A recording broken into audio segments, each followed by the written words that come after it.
You actually sound like you're ready to do this today. Yeah, I am. I'm ready. It's been a roller coaster, hasn't it? Today or in general? In general, just the week. Just the week of It excitement, has. highs It and lows.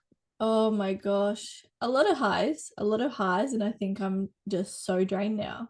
Run us through the highs. Literally in the last... Run everyone through the highs. I want to hear them.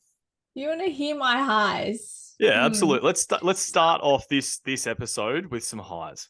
Why not? Well, some are in progress that I will not talk about because that's a little secret that maybe people will find out soon. But yeah, other highs is I'm finishing placement tomorrow. Ooh. That's insane. So how do you feel about that? Oh my God. I feel ready now. I think maybe a couple of weeks ago, I was like, oh, like I'm going to miss my clients and things like that, which I will. But now I'm ready to move on to the next. I'm ready to finish this degree. I still have one more placement. And the next placement's really, really exciting. So I don't know. I'm just ready, I think. What about you? What are your highs? Highs. Well, I had a really good week so far. It's only Thursday, but it was my mum's birthday on Tuesday, which was lovely. So spent the day with her, took her out for dinner, which was really nice. So that was probably the high of my week. But placement has come to an end. It's all happening now. Finished too? Yeah, all done. Because our boys we lost the final against Brisbane. Up in Queensland. So that was a big day too. So I was up at 4:00 in the morning to catch a flight. It was a 6 a.m. flight to Brisbane, and then we had footy all day, and then we flew back that night. Like it was crazy how big that was. But and lots of flat sort of mixed emotions as well with losing, and that was the end of the season and stuff. But yeah, placement 2 done. So 1 to go. So are people allowed to know where you had your placement? Where I had my placement or where my next one is? Oh, both. Because I was like, I feel like I gave it away when I said we lost to Brisbane up there. But the previous one was with Williamstown VFL. And my next one is with Maribyrnong Sports Academy. So I already work there. So I'm very fortunate to be in the exact position that I need to be in for both. So I kind of know what to expect going into it, which is really good. Yeah, and are you going to do the same role as you have been doing, or is there some differences? There are some differences. We won't mention those yet. We will see. We can talk about those after they have been finalized. Actually, perhaps. Yeah. Yeah. Are you allowed to talk about yours yet, or? I guess so. Like my next one is it all signed off? That's what they say, but there's no start date. Okay.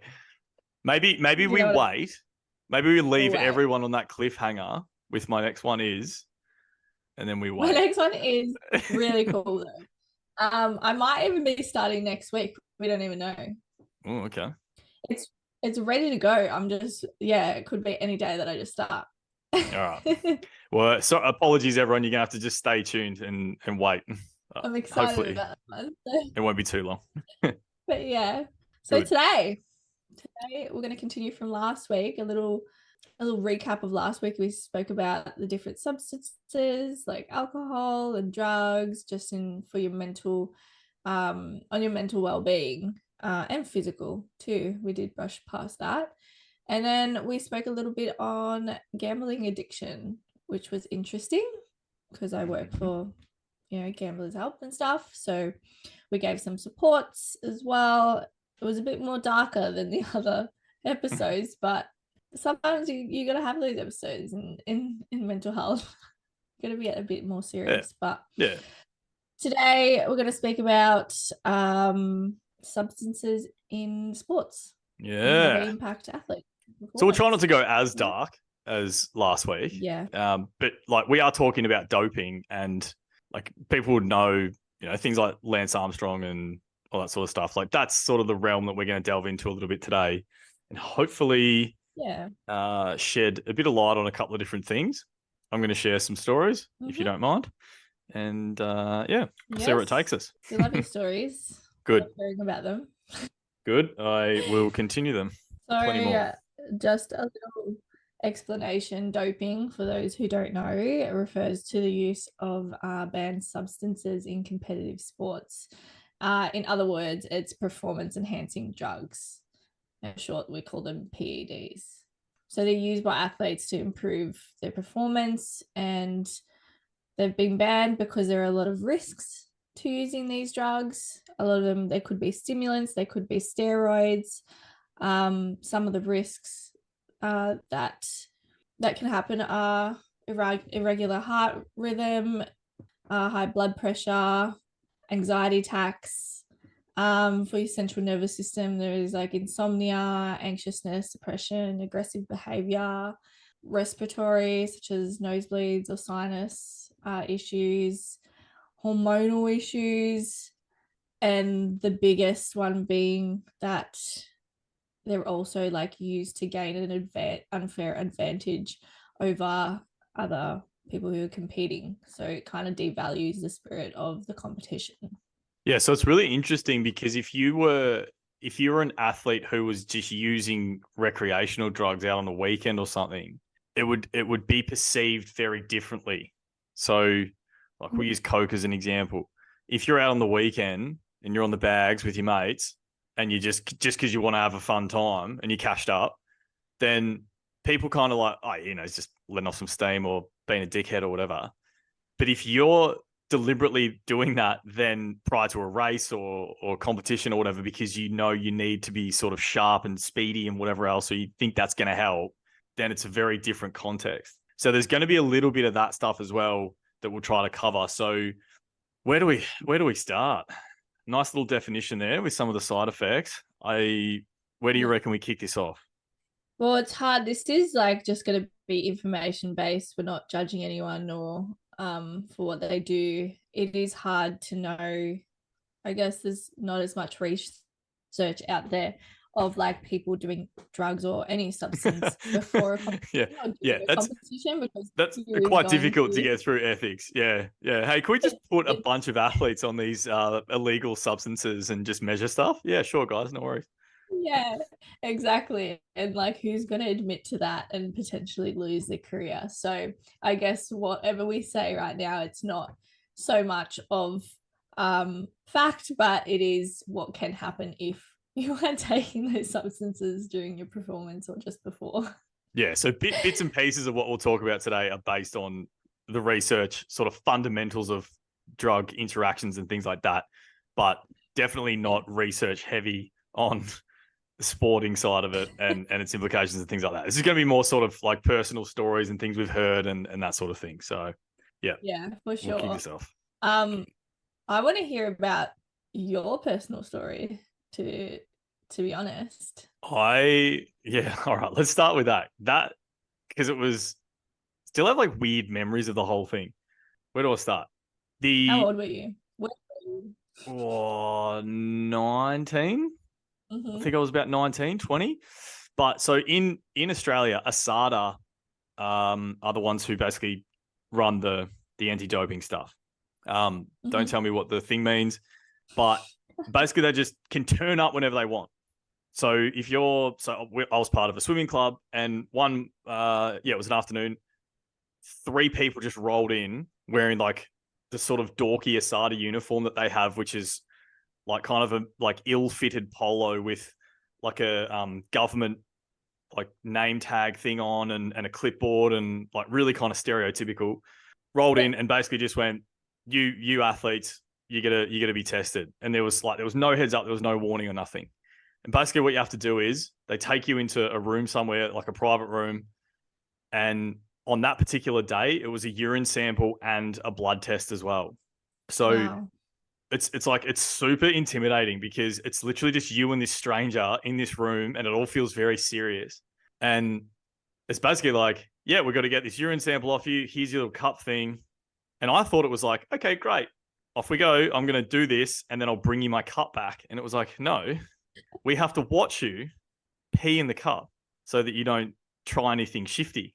I was like, yeah, are you serious right now? And no joke. So I'm in Speedos. So I'm already wearing hardly anything. And this guy says, I need you to pull them down to your knees I was like, why all the way down to my knees, man? That's so weird.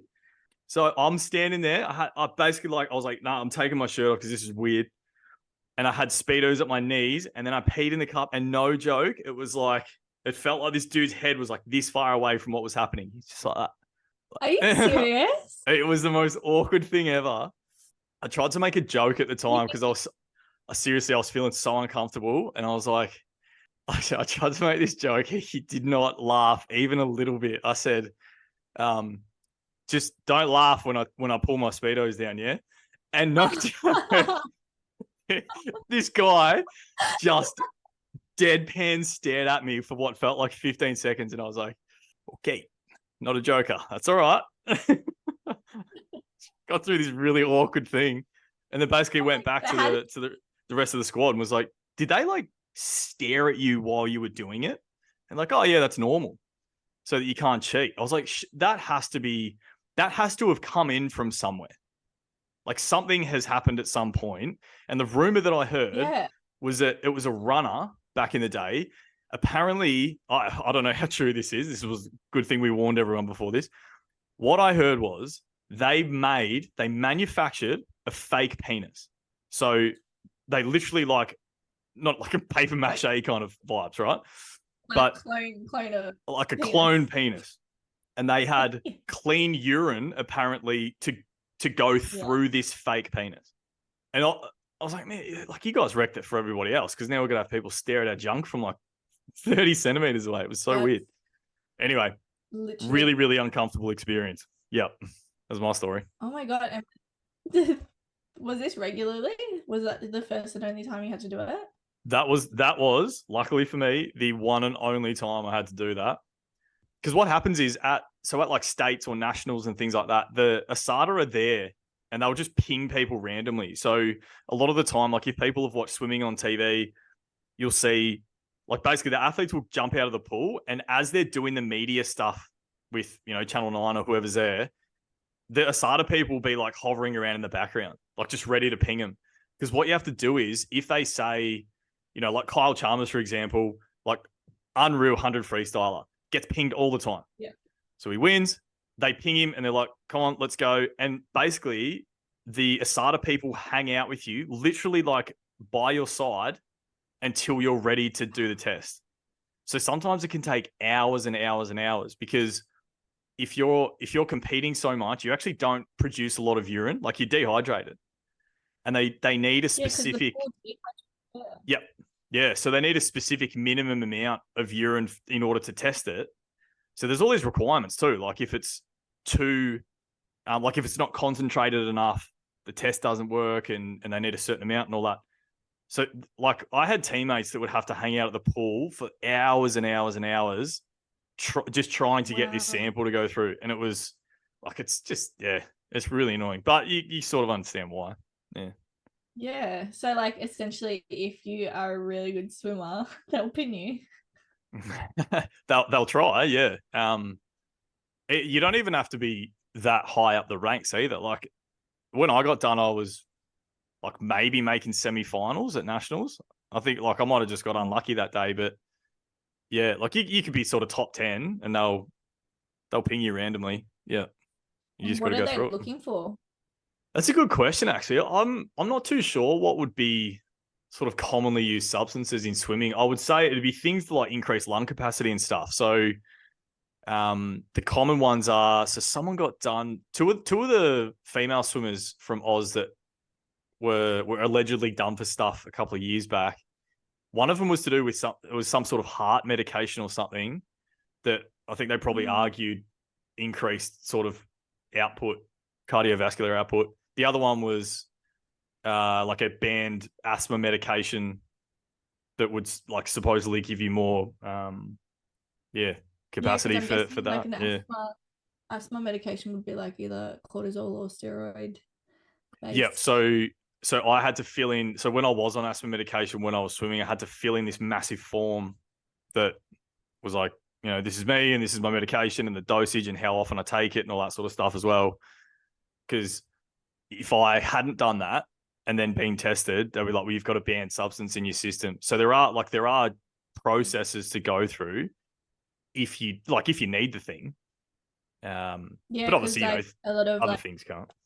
Obviously, and like a lot of people with ADHD that need their stimulant medication as well. There's like a whole bunch of I guess stuff that happens there where people can't travel and stuff without their medication, and they can't compete. I don't know if it's like if everything's fine now with that, but I know a few years back there was a lot of commotion around people needing ADHD medication.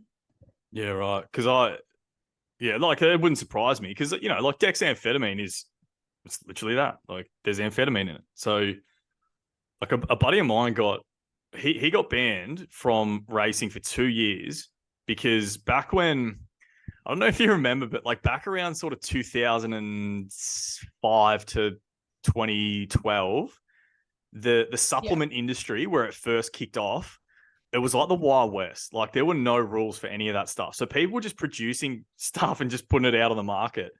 And this one that this buddy of mine took, turns out that it had synthetic methamphetamine in it. There were small traces of it, and he didn't know because it wasn't on the ingredients list of the thing. And copped a ban for 2 years from competing. So he's like, I'll just have some pre-workout before training and get myself up, and nope. So, oh my God.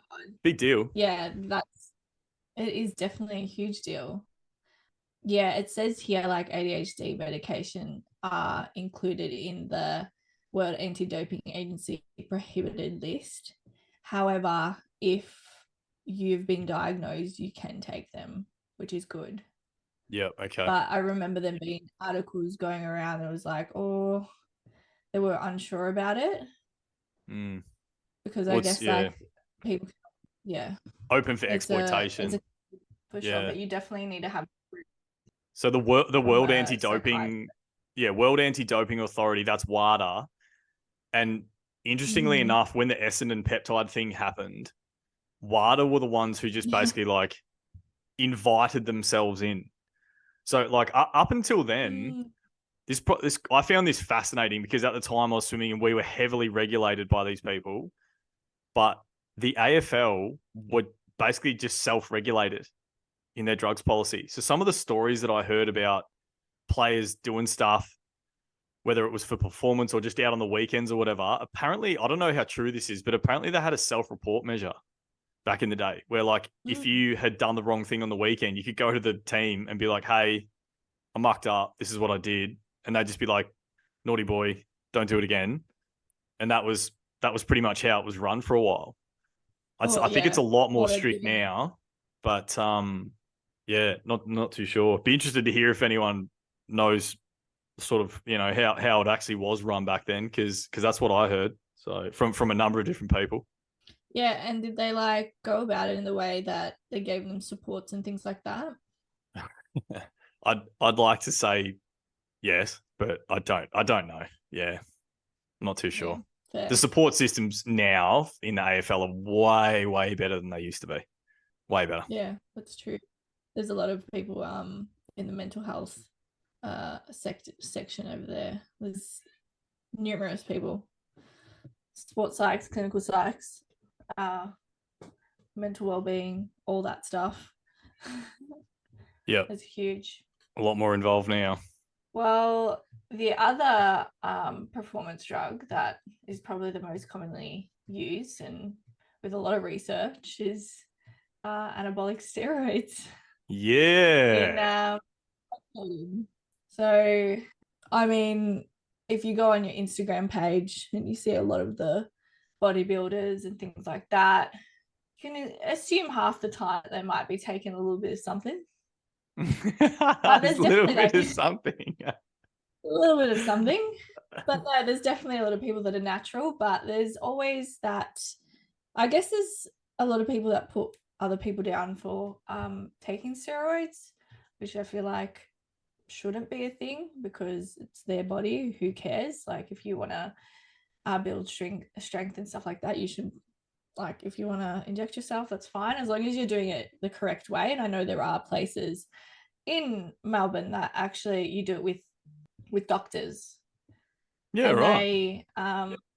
Yeah. So you go to them and everything's like measured and checked, and because you are messing with your hormones essentially.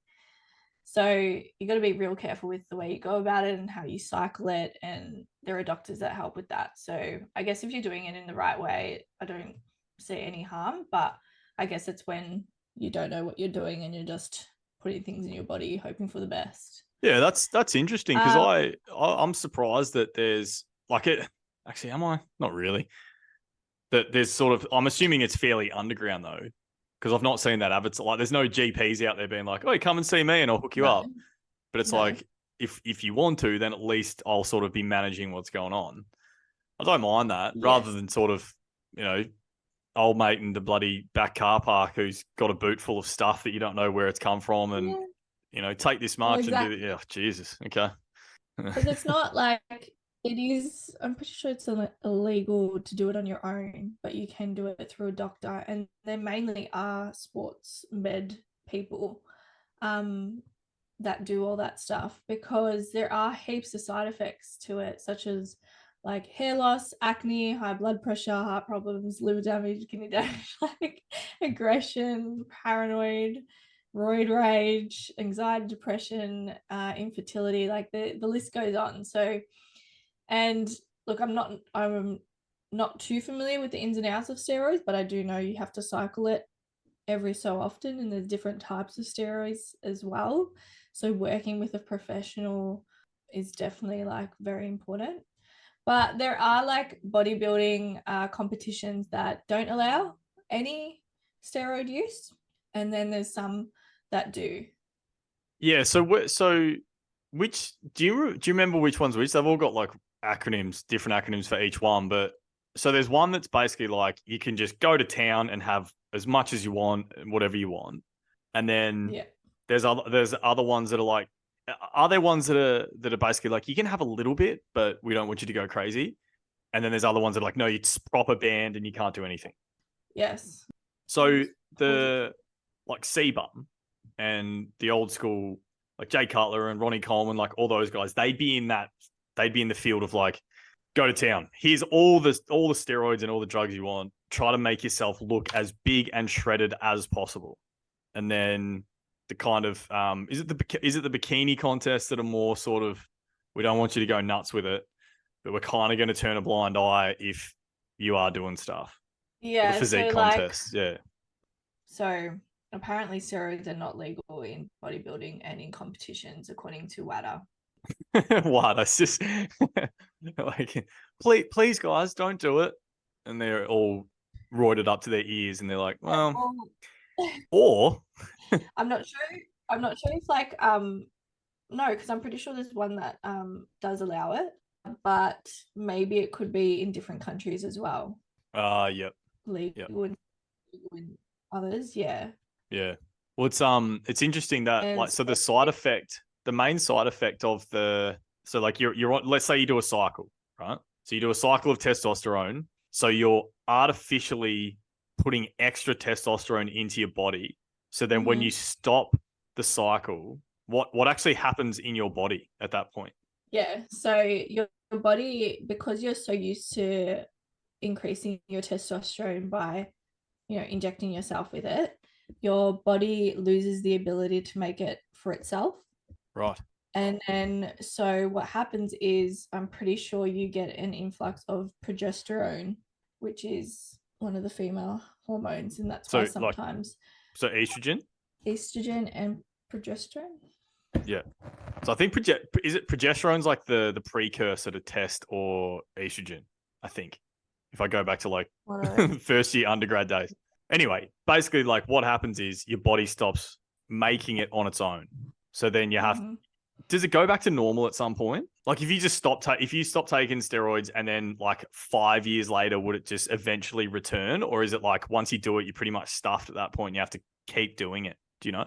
Nah, I wouldn't say you're stuffed forever, but you need to know how to regulate your hormones. It's the same as like how women take the pill and things like that. That messes with your hormones, and therefore, when you get off of it, it takes 2 years for your body to regulate itself, like its hormones. So it's the exact same thing with taking testosterone, except the impacts on your mental health can be a lot worse because you're taking testosterone, you're growing muscle, you're really strong, you stop taking it, and then you lose quite a bit of muscle mass and strength, and then you never are able to get back to the level that you were without testosterone, and that can really impact someone's mental health and confidence.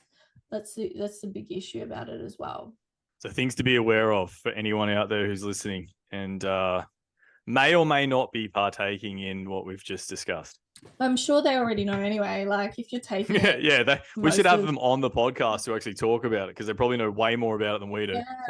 Yeah, can you please come and educate us properly? Because feel free to reach out. We can keep it all anonymous. We won't name you or film it or anything like that. We'll keep it all off book. We'll get one of those cool voice changer things like they do on 60 Minutes. Yes. Make him sound like a robot. The blurred out face and the like robot voice. That would be so funny. Okay, so it can take up to 4 months to restore natural testosterone levels after being on anabolic steroids for a long time. Withdrawal symptoms from steroids can include fatigue, weight loss due to lowered appetite, and muscle mass loss.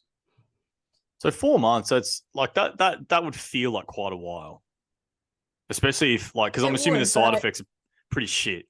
Yeah, and I guess like it just depends if you're working with a professional or not at the same time. So that could just be like 4 months if you're working with someone.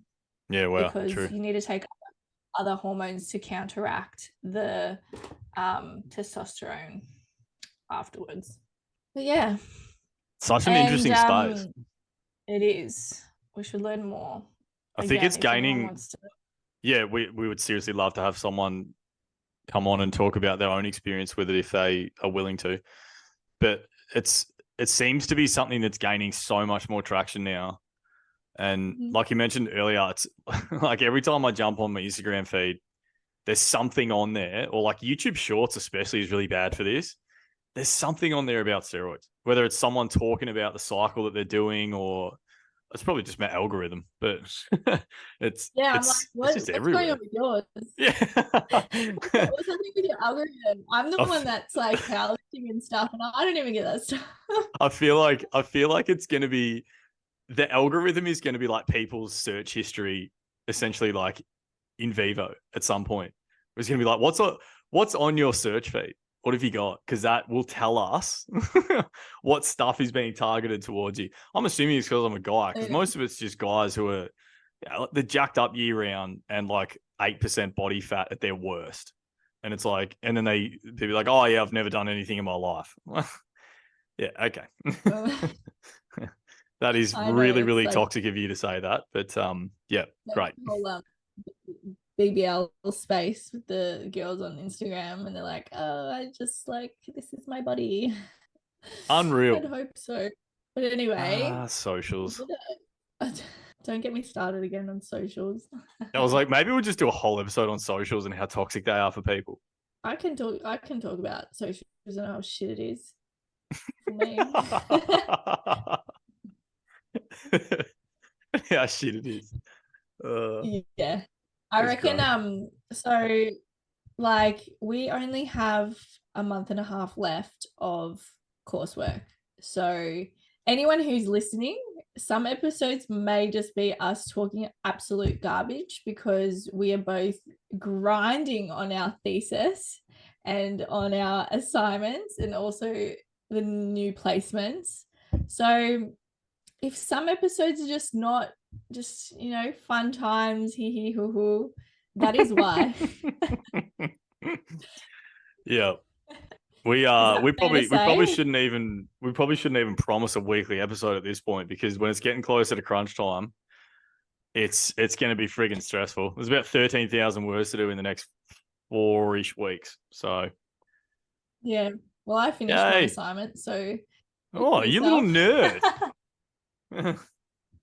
You know me, I always get things done early. Yeah, I know. And I was going to say, you know me, I always do them at the last minute. So, yeah, good. Good. Got that to look forward to. Perfect match. Good. But anyway, just bear with us. As the weeks go by, I think we will probably not even be making sense. Who knows? Or we'll be manic. We'll give it a go. Just stay tuned for the roller coaster of emotions we're about to endure. Yeah. Well, I hope everyone has a lovely day. And Likewise. yeah, we'll see you next week. Thanks, crew. Yeah. See you later. Peace out.